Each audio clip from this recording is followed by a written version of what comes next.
नमस्कार, स्वागत है आपका जी बिजनेस में। मैं हूं दीपक डोभाल और आप देख रहे हैं आपकी खबर आपका फायदा। दुनिया भर में कैंसर के मामले तेजी से बढ़े हैं। पिछले 30 साल में 50 साल से कम उम्र के लोगों में 80% तक की वृद्धि हुई है। ब्रिटिश मेडिकल जर्नल ऑन्कोलॉजी की स्टडी में यह सच सामने आया है। स्टडी में भारत सहित 204 देशों को शामिल किया गया। इस दौरान ब्रेस्ट, नाक और प्रोस्टेट कैंसर के मामलों में तेजी देखी गई है। ऐसे में आज हम विशेष तौर पर भारत के संदर्भ में कैंसर के बढ़ते मामलों की चर्चा करेंगे, इनकी वजहों को समझने की कोशिश करेंगे, इससे पार पाने के उपायों पर भी करेंगे एक्सपर्ट से बातचीत। लेकिन पहले ये रिपोर्ट।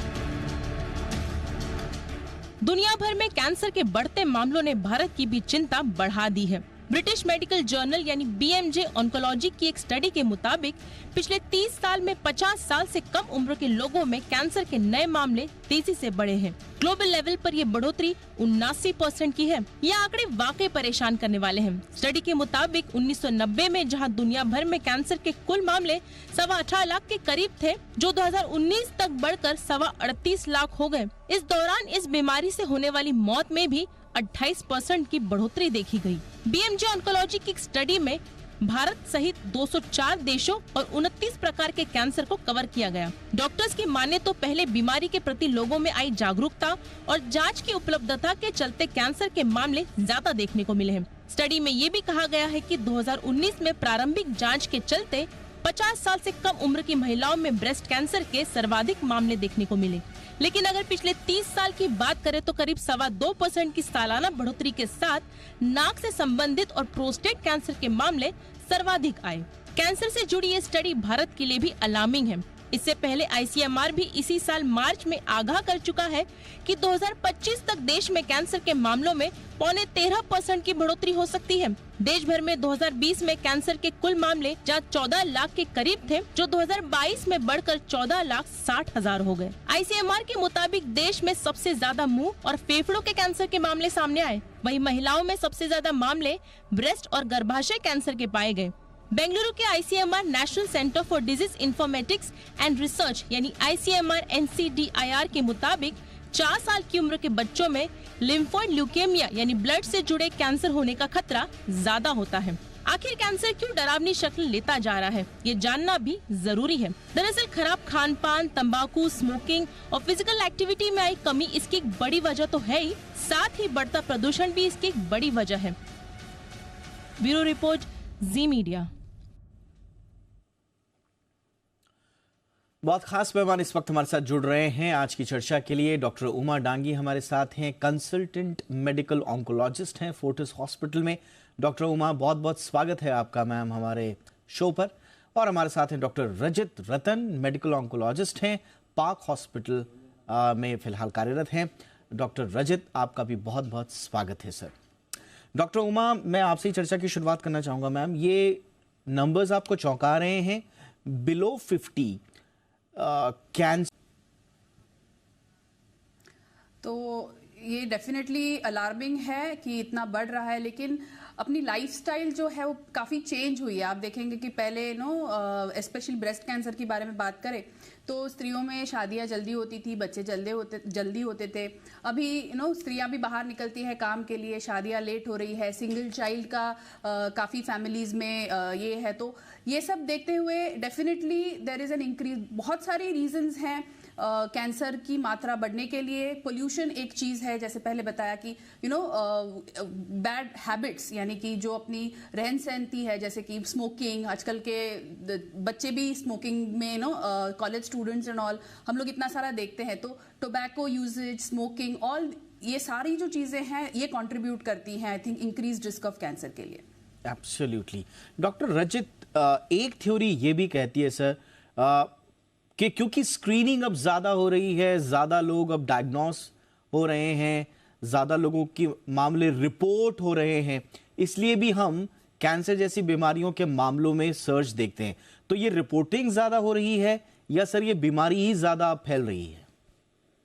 देखिए डेफिनेटली इट्स ये दोनों कारणों की वजह से है। बीमारी की रिपोर्टिंग भी ज़्यादा हो रही है। हमारे पास आज नई-नई तकनीकें हैं, जिससे हम डिज़ीज़ को पता लगा सकते हैं। हमारी जो कैंसर रजिस्ट्रीज़ हैं, वो इस टाइम पे चारों तरफ फैली हुई हैं, देश-विदेश में, और वो हमें ज़्यादा कैंसर केसेज़ डिटेक्ट करके हमारे डेटाबेस में लाते हैं। तो डेफिनेटली अब थोड़ा-सा हिस्सा इसका इस वजह से भी है क्योंकि हम कैंसर डिटेक्ट भी कर पा रहे हैं और हमारा रिकॉर्ड कीपिंग भी काफ़ी बेहतर हुआ है। पर इसमें कोई शक की बात नहीं है कि कैंसर के केसेज़ बढ़े हैं पर पॉपुलेशन। हम भी अपने क्लिनिक्स में over a period of time हमने भी देखा है कि यंग पेशेंट्स स्पेशली जिनको कैंसर होता है वो काफ़ी ज़्यादा हो गए हैं, स्पेशली ब्रेस्ट, कोलन कैंसर। हम एक एग्जांपल अगर मैं आपको दूंगा तो मेरे पास एक 24 साल की मीना है, एक 22 साल का लड़का है जिसे कोलन कैंसर है। तो ये चीज़ें हम पहले बहुत कम देखा करते थे, बड़ी रेयर होती हैं। आजकल अनफॉर्चुनेटली ये चीज़ें भी आम हो गई हैं। तो टू आंसर योर क्वेश्चन, दोनों चीज़ें इसमें हमें बता रही हैं कि कैंसर के एक तो डायग्नोसिस भी ज़्यादा हो रहा है, हमारी रजिस्ट्रीज भी हैं, वो भी हमें बता के दे रही हैं कि हाँ, इतने कैंसर केसेस हैं, जो पहले इतना नहीं होता था।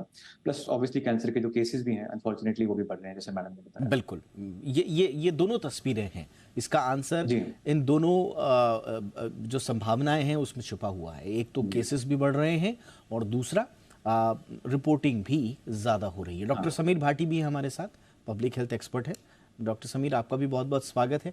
डॉक्टर समीर, आपको क्या लगता है ये जो 50 साल से कम उम्र के लोगों में कैंसर के मामलों का बढ़ना, हालांकि एक अच्छी बात यह है कि एक ज़माने में जब कहा जाता था कि कैंसर लाइलाज है, उसका कोई इलाज नहीं, कैंसर हो गया तो जीवन खत्म, कम से कम उस मनोदशा से हम आगे बढ़ चुके हैं, उस अवधारणा से आगे बढ़ चुके हैं। अब ऐसा नहीं है, यदि समय पर डिटेक्शन हो जाए तो फिर जान भी बच जा रही है। इनफैक्ट लोग कैंसर के साथ भी एक नॉर्मल लाइफ जी ले रहे हैं। तो वो तो हमने एक उपलब्धि के तौर पर हमारे साथ है, लेकिन कैंसर का डायग्नोस हो जाना ये अपने आप में अच्छे खासे परिवारों को तोड़ देता है, मानसिक रूप से भी और फिनेंशियली भी। क्या पॉलिसी इंटरवेंशन की आवश्यकता है? सरकारों की तरफ से जो कुछ किया जा रहा है, क्या वो पर्याप्त है? बिल्कुल। देखिए, जिस तरह से अब जो बदलाव हमने देखा है, अगर पिछले कुछ सालों से जो ट्रेंड देखें हम, और ये जो मामले भी ज़्यादा बढ़ रहे हैं, अगर पिछले 20 साल में देखें तो मामलों में काफ़ी ज़्यादा बढ़ोतरी आई है, क्योंकि जैसा अभी बताया भी कि लाइफस्टाइल मॉडिफिकेशन उसके पीछे एक बहुत बड़ा कारण है।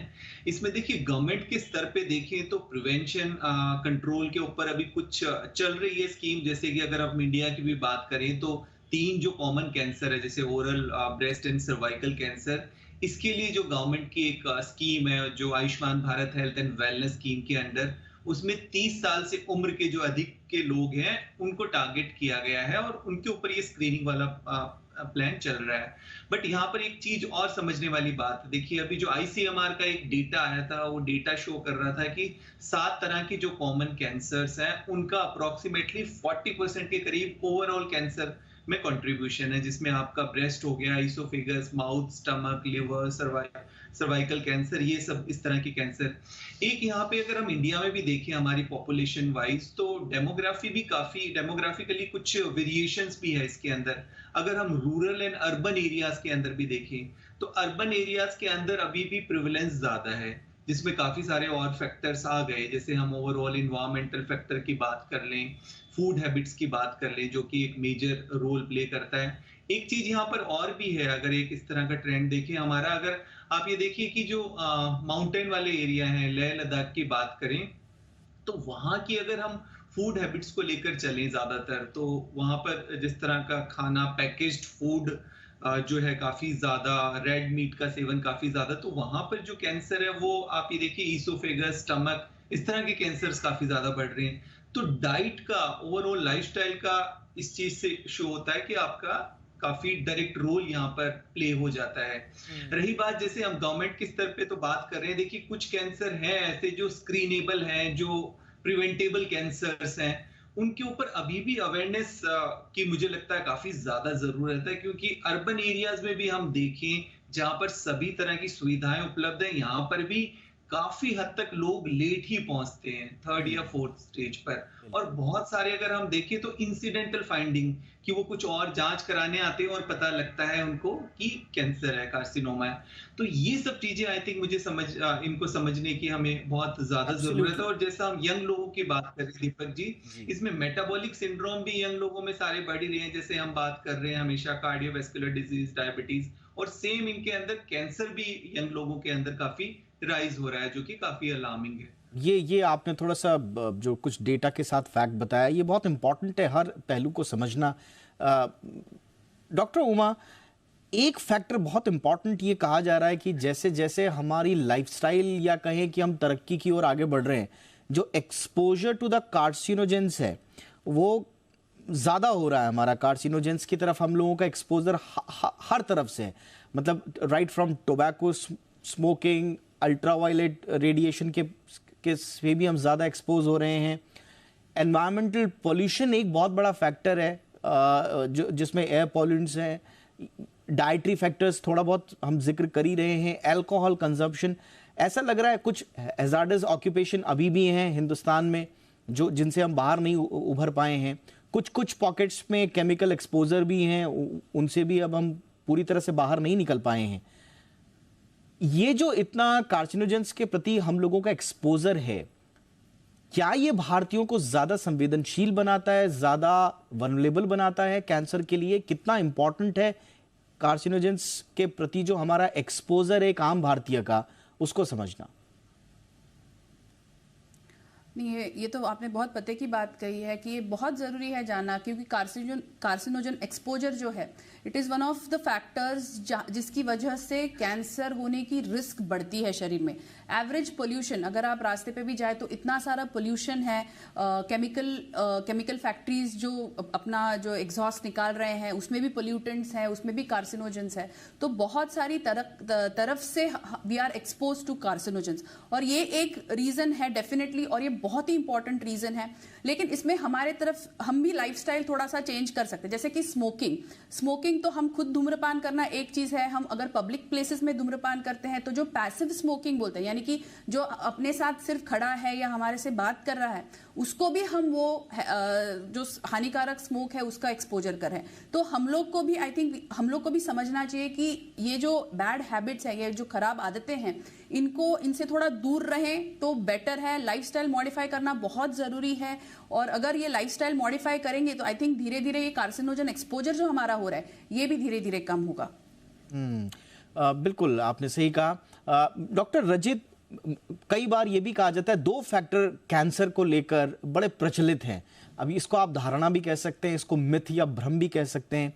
एक किसाब जिसकी फैमिली ट्री में कभी कैंसर हुआ हो तो उन्हीं फैमिलीज में कैंसर होने का खतरा भी होता है। दूर दूर तक हमारी फैमिली में कोई कैंसर नहीं है तो हमको भी नहीं होगा, ये पहला मिथ। दूसरा कि साहब हार्मोनल फैक्टर्स जो होते हैं, ख़ास तौर से ओबेसिटी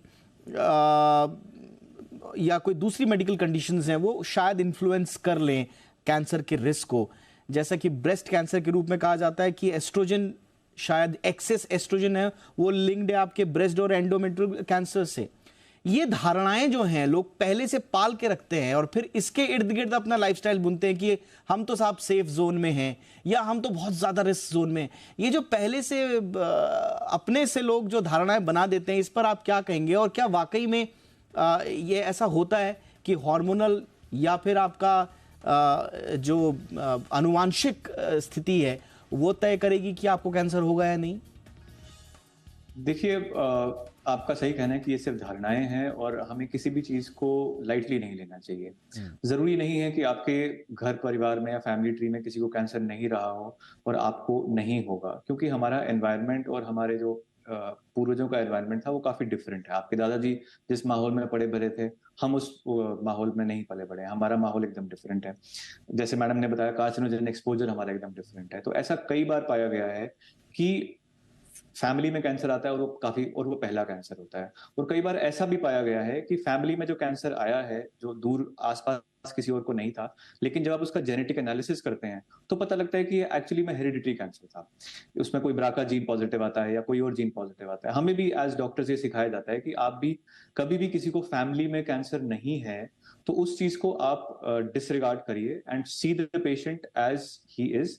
जरूरी नहीं है कि फैमिली में कैंसर नहीं है उसे कैंसर नहीं होगा, लेकिन ये भी कहना सही है कि जिसकी फैमिली में ऑलरेडी कैंसर हुआ है, चाहे उसका एक कोई जेनेटिक लोकस या कोई जीन आइडेंटिफाई हो पाया है या नहीं हो पाया है, उसके आगे परिजनों को, बच्चे को या भाई बहन को कैंसर का रिस्क रिलेटिवली नॉर्मल पॉपुलेशन से ज्यादा है। तो ये रही आपके पहले सवाल का जवाब कि जरूरी नहीं है कि आपकी फैमिली में किसी को कैंसर हो या नहीं हो तो आपको नहीं हो सकता, बिल्कुल। चांस हमेशा बना रहता है। पर अगर किसी को है तो आपका चांस डेफिनेटली नॉर्मल पॉपुलेशन से थोड़ा ज्यादा रहेगा। Absolutely. दूसरा रहा हार्मोनल एस्पेक्ट की बात। हार्मोनल एस्पेक्ट डेफिनेटली एक रोल प्ले करते हैं कैंसर डेवलपमेंट में, स्पेशली जैसे आपने बताया अगर ओबेसिटी है तो ब्रेस्ट और कोलन कैंसर की जो प्रॉब्लम्स हैं वो बढ़ जाती हैं, डायरेक्टली और इनडायरेक्टली रिलेटेड टू ईस्ट्रोजन। कभी ईस्ट्रोजन से रिलेटेड होती हैं, कभी नहीं होती हैं, पर ये देखा गया है जिनका बीएमआई एक नॉर्मल स्तर से काफी ज्यादा रहता है उनमें उन पॉपुलेशन में कैंसर की मात्रा या इंसिडेंस ज्यादा रहता है। ये हो सकता है आपके खान पान का एक कारण हो, ये हो सकता है आपके अंदर के हार्मोनल चेंजेस का एक कारण हो, कभी कभार मल्टीफैक्टोरियल कॉजेज रहते हैं, बट जो भी कारण आपका बॉडी मास इंडेक्स या आपके हार्मोन एक्सेस करवाता है वो सारे कारण मिलके आपके कैंसर के रिस्क को बढ़ा सकते हैं। एब्सोल्युटली। ये हम इसलिए इन लेयर्स में बात कर रहे हैं ताकि एक आम इंसान को रिस्क पता चल पाए, खास तौर से जो यंगर पॉपुलेशन है, क्योंकि हम 50 से कम उम्र के लोगों की बात कर रहे हैं। याद रखिए, मैं जितनी जानकारी जुटा पाया हूं, कैंसर एक ऐसी बीमारी है जो बुढ़ापे में अक्सर आ ही जाती है। ये बुढ़ापे की बीमारी कही जाती थी एक ज़माने में, लेकिन इसका जो प्रेवलेंस है वो यंगर पॉपुलेशन में जब से होना शुरू हुआ और रैंडमली होना शुरू हुआ, अचानक से डायग्नोस होना शुरू हुआ, स्वाभाविक रूप से चिंताएं बढ़ रही हैं। और जिस तरह से रफ्तार इसकी बढ़ रही है वो एक चिंता का विषय। डॉक्टर भाटी, ये डिले डायग्नोसिस एक ज़माने में इसको तो सबसे बड़ा कारण माना जाता था, लेकिन आजकल ये कहा जाता है कि जैसे जैसे लोग अवेयर हो रहे हैं, रेगुलर टेस्टिंग भी कराने लगे हैं, स्वाभाविक रूप से जो आपने एक्सीडेंटल डायग्नोसिस की बात करी कि कई बार किसी और चीज़ का टेस्ट कराने चले गए, पता कुछ और चला, फिर फर्दर टेस्ट किए तो कैंसर निकला, ये भी कई बार हो जाता है। तो क्या आपको क्या लग रहा है, ये डिलेड डायग्नोसिस का इशू जो है वो ख़त्म हो चुका है या अभी भी लोग उतने जागरूक नहीं हैं डायग्नोसिस को लेकर? नहीं, अभी भी उतने जागरूक नहीं है और अभी भी अपने आप से नहीं कराने आते टेस्ट। कई बार जो सिम्टम्स होते हैं, लक्षण होते हैं, उसको तो इग्नोर करते ही हैं, पर नॉर्मल स्क्रीनिंग भी उतनी ज्यादा प्रचलित नहीं है। अगर हम बात करें, आमतौर पे लोग प्रिवेंटिव टेस्ट कराने आते हैं। एक्चुअल में प्रॉब्लम यहाँ पर क्या होती है कि कोई भी टेस्ट कराता है अपने प्रिवेंटिव, तो जो एक प्रोसेस है टेस्ट कराने का, वो प्रोसेस ठीक से कई बार लोग क्योंकि अवेयर नहीं होते तो वो समझ नहीं पाते हैं। क्योंकि किसी भी तरह की कैंसर स्क्रीनिंग कराने से पहले जरूरी होता है आप किसी एक्सपर्ट से मिलेंगे, आप डॉक्टर से मिलेंगे, तो वो थोरोली आपका हिस्ट्री लेगा, सब कुछ इवेलुएट, आपकी लाइफस्टाइल देखने के बाद आपकी एज के हिसाब से आपको कोई टेस्ट एडवाइस करेगा कि आपको कैंसर स्क्रीनिंग कराने की जरूरत है कि नहीं। आमतौर पे देखिए, स्क्रीनिंग टूल अवेलेबल है। स्क्रीनिंग तब करा सकते हैं जब आपको सिम्टम ही नहीं है, आप नॉर्मल हेल्दी पर्सन है, आपको स्क्रीनिंग कराना है, उसका तब फायदा है। जैसे मेमोग्राफी जरूरी है, रिकमेंडेड है कि फीमेल्स को 40 की एज के अंदर एक बार मेमोग्राफी टेस्ट, ब्रेस्ट कैंसर जो कि काफी ज्यादा अभी प्रिवेलेंस है, और हमेशा 70% के करीब जो ब्रेस्ट कैंसर डिटेक्ट होते हैं वो थर्ड स्टेज के अंदर डिटेक्ट होते हैं। तो इसलिए बहुत ज्यादा जरूरी है कि जब हम स्क्रीनिंग की बात कर रहे हैं तो मेमोग्राफी वहां जरूरत है। हाँ देखिए, आपका जो सर्वाइकल कैंसर है उसमें अभी कंपैरेटिवली थोड़ा ड्रॉप आया है, बट ब्रेस्ट कैंसर बढ़े हैं। वो इसीलिए कि पैप स्मीयर की जो स्क्रीनिंग है अभी वो सरकारी स्तर पे भी काफी ज्यादा बढ़ी हुई है। तो स्क्रीनिंग, यहाँ पर स्क्रीनिंग का रोल आ जाता है। कोलोरेक्टल कैंसर जिस तरह से बढ़ रहे हैं, तो वहाँ बाहर अगर हम देखें विदेशों में, तो वहाँ गाइडलाइंस बनी हुई है कि एक पर्टिकुलर एज के बाद आपकी कोलोनोस्कोपी, सिग्मोइडस्कोपी, ये सब होते हैं। तो इस तरह का टूल अवेलेबल है जो अर्ली डिटेक्ट कर लेते हैं। प्रोस्टेट कैंसर का जैसा अभी इनिशियल रिपोर्ट में आपने बताया कि वो भी बढ़े हैं, तो उसको भी हम अर्ली डिटेक्ट कर सकते हैं। Digital rectal examination, PSA test, इस तरह के टेस्ट है। लंग कैंसर में भी जैसा स्मोकर की जो पॉपुलेशन है उसमें LDCT chest, low dose CT scan lungs का किया जा सकता है। क्योंकि जो टोबैको रिलेटेड केसेस है, बेसिकली पूरा ओवरऑल कंट्रीब्यूशन देखें तो 27% के करीब आपका तंबाकू के सेवन से होता है। हम सिगरेट स्मोकिंग के लिए तो काफी कैंपेन चलाते हैं बात, पर ओवरऑल यहाँ टोबैको की बात आ जाती है, क्योंकि जब तंबाकू की बात करते हैं तो वो अप्रोक्सीमेटली 13 तरह के कैंसर कॉज करता है। इसके अलावा वो आपकी लाइफस्टाइल डिजीज तो कार्डियोवास्कुलर डिजीज ये सब चीजें तो कॉज करता ही करता है। इसके अलावा जेनेटिक प्रोफाइलिंग टेस्टिंग भी अवेलेबल है, जैसा हम बता रहे थे कि आपका अगर जेनेटिक प्रिवेलेंस है तो उस तरह के टेस्ट भी अवेलेबल है। पर टेस्ट कभी भी अपने आप से कराने का कोई आपको बेनिफिट होगा नहीं जब तक आप किसी एक्सपर्ट से मिलके वो आपकी पूरी हिस्ट्री ना जान ले। तो उसके बाद राइट स्क्रीनिंग और राइट प्रिवेंटिव टेस्ट कराना बेहतर है। एब्सोल्युटली, ये आपने बहुत इंपॉर्टेंट पीस ऑफ इंफॉर्मेशन दी कि किस तरह के टेस्ट अवेलेबल हैं। डॉक्टर उमा, एक सामान्य व्यक्ति को खास तौर से कहा जाता है कि 30 साल की उम्र के बाद तो आपको रेगुलर टेस्ट कराने होने चाहिए। पर्टिकुलरली अगर कैंसर पर हम फोकस करें, कैंसर से बचाव या राइट टाइम पर उसका डायग्नोस हो जाए, क्या कौन कौन से ऐसे टेस्ट हैं या क्या ऐसा करना चाहिए एक आदमी को कि वो समय रहते पहले तो दूर रहे और नहीं तो समय रहते उसकी पहचान हो जाए? तो दो प्रकार होते हैं इसमें भी, कि एक है कि आप जैसे आप अनुवंशिक कैंसर्स के बारे में बात कर रहे थे, तो उसमें भी हम डिसाइड करते हैं कि भाई किसकी रिस्क कितनी है। अगर आपको कोई हेरिडिटरी रिस्क है या कोई जेनेटिक फाइंडिंग है तो फिर आपकी जो स्क्रीनिंग है वो अर्लियर एज पे हमको शुरू करनी होती है। अगर आप एवरेज रिस्क पे है तो आपकी स्क्रीनिंग हम थोड़ा लेट भी शुरू कर सकते हैं। तो जैसे डॉक्टर साहब ने कहा कि जैसे mammography for breast cancer, digital rectal examination और पीएसए की test for prostate cancer, pap smear cervical cancer के लिए और कोलोनोस्कोपी कोलन कैंसर के लिए, ये सारी हम कर सकते हैं। इसके अलावा क्या होता है कि स्क्रीनिंग के हम हर महीने तो स्क्रीनिंग नहीं कर सकते, तो स्क्रीनिंग जो करना है उसके बीच में जो पीरियड है उसमें भी कभी कभी कोई लक्षण या कोई सिम्टम आपको समझ में आ सकते हैं। और ये अगर लक्षण आपको दिखे तो आपको फौरन डॉक्टर के पास जाना है। ऐसा नहीं कि हाँ मैंने तो स्क्रीनिंग करा था और अभी तो मेरे को होना नहीं, सब टेस्ट नेगेटिव थे तो अभी नहीं हो सकता। सो ये जो विजिलेंस है ये थोड़ा हमको भी रखना जरूरी है, पेशेंट्स को रखना जरूरी है। तो इसमें मेन है कि अगर सिम्टम्स, कॉमन सिम्टम्स, अगर स्पेशली आप अगर तंबाकू का सेवन कर रहे हो और अगर कोई अल्सर है जो ठीक नहीं हो रहा है तो डॉक्टर के पास जाना है, उसकी बायोप्सी लग सकती है। ब्रेस्ट में अगर स्तन में लंप है या गठान है, और महिलाओं में ये गठान जब शुरुआत होती है तो इसमें दर्द नहीं होता, और जब दर्द नहीं होता है तो इसकी वजह से क्या होता है कि महिलाएं उसको देखती नहीं या ध्यान नहीं देती क्योंकि दर्द नहीं है। तो ये जो सिम्टम्स है ये इनिशियल सिम्टम्स होते हैं।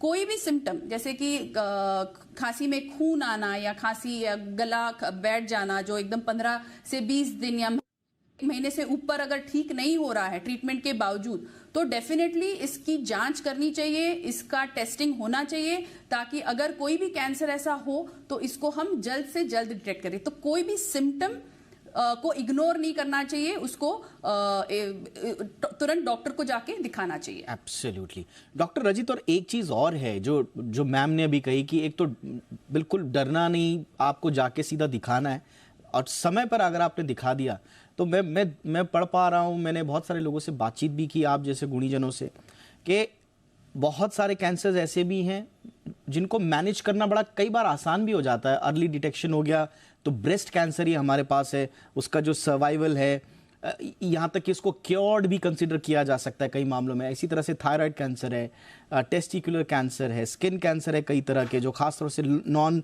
मेलानोमा वाले हैं। प्रोस्टेट कैंसर के बारे में कहा जाता है कि वो बहुत स्लो ग्रोइंग है। तो कैंसर डिटेक्ट भी हो गया, उसके बावजूद उसको अच्छे से मैनेज करके एक लॉन्ग लाइफ जिया जा सकता है, एक नॉर्मल लाइफ। सर, ये भी समझना होगा। जी हाँ, ये बड़ा इंपॉर्टेंट एस्पेक्ट रहता है कैंसर के ट्रीटमेंट का। सबसे पहले तो जब भी कैंसर किसी को डिटेक्ट हो तो उसमें ट्रीटमेंट लेने के लिए कोई हिचक नहीं होनी चाहिए। आपको सबसे पहला फेज होता है कि मुझे कैंसर नहीं है, ये रिपोर्ट गलत है, और उसी चीज को लेके आप उसे लंबा खींच लेते हैं। कभी कभार हमारे क्लिनिक्स पे भी पेशेंट आते हैं कि 4 महीने पहले कैंसर डिटेक्ट हुआ था लेकिन हमने कोई ट्रीटमेंट नहीं करवाया, हमें लगा था नहीं हुआ, फिर हमने ये टेस्ट करवाए। तो सबसे पहले कि इंपॉर्टेंट ये रहता है कि आप ट्रीटमेंट के लिए एडवाइस जल्दी लें, और जो भी आपको डॉक्टर कहता है उसे जरूर फॉलो करें। आप सेकंड ओपिनियन भी ले सकते हैं, थर्ड ओपिनियन ले सकते हैं, लेकिन टाइम ड्यूरेशन इसमें बड़ा इंपॉर्टेंट रहता है। और इसमें इंपॉर्टेंट ये चीज रहती है कि जो आपका ट्रीटमेंट होता है, अगर अर्ली स्टेज पे आपका ट्रीटमेंट है तो ऐसा भी हो सकता है कि कई मोडालिटीज कई ट्रीटमेंट आपको जरूरत नहीं पड़े। जैसे फॉर एग्जांपल हम ब्रेस्ट कैंसर लेते हैं, अगर बहुत अर्ली ट्यूमर रहता है और उसके कुछ फेवरेबल फैक्टर्स रहते हैं, तो ऐसा भी हो सकता है कि केवल सर्जरी और लोकल रेडिएशन देके आप उसका हल कर पाएं और आपको कीमोथेरेपी की जरूरत ना पड़े। कभी ऐसा भी हो सकता है कि एक छोटा सा टेस्टिकुलर कैंसर है, जो एक टेस्टिस में स्वेलिंग थी, उसकी सर्जरी हो जाए और आगे कीमोथेरेपी की जरूरत ना पड़े, आगे बस आप उस पेशेंट को फॉलो पे रखें। तो ये बहुत इंपॉर्टेंट जानना है कि early treatment means good survival, but early treatment से आप कई ऐसी कैंसर के जो इलाज हैं उनसे शायद बच भी सकते हैं, जो नॉर्मली एक स्टेज 3 या स्टेज 4 को मिलना लाजमी और जरूरी रहता है। तो उसके साइड इफेक्ट्स भी अल्टीमेटली आप प्रिवेंट कर सकते हैं। बिल्कुल बिल्कुल। और ये जो पूरा शब्द, जिसको बहुत ही डरावना शब्द बना दिया गया over the period of time, स्वाभाविक रूप से जब तक डायग्नोसिस, स्क्रीनिंग और सही इलाज नहीं था तब तक इस शब्द से डरना भी था। लेकिन अब इस शब्द से डरने की नहीं बल्कि लड़ने की आवश्यकता है, ज़रूरत है जागरूकता की। अगर आप जागरूक हैं, सतर्क हैं, कैंसर आपको छुएगा भी नहीं, खुदा ना खास्ता कैंसर आपके जीवन में किसी रूप में प्रवेश कर भी गया तो आराम से उसको मैनेज भी किया जा सकता है और कुछ केसेस में उसको क्योर भी किया जा सकता है। ये हमें बात नहीं भूलनी है। तो इसलिए जितनी जल्दी हो सके इसका डिटेक्शन बहुत ज़रूरी है। हर कोई इस मामले में सतर्क रहे। बहुत बहुत शुक्रिया डॉक्टर उमा डांगी, आपने वक्त निकाला ma'am. Doctor Rajit Ratan, thank you so much sir वक्त निकालने के लिए। डॉक्टर समीर भाटी, बहुत बहुत शुक्रिया सर आपका भी शो में आने के लिए। आपकी खबर आपका फ़ायदा में इतना ही, इजाज़त दीजिए, नमस्कार।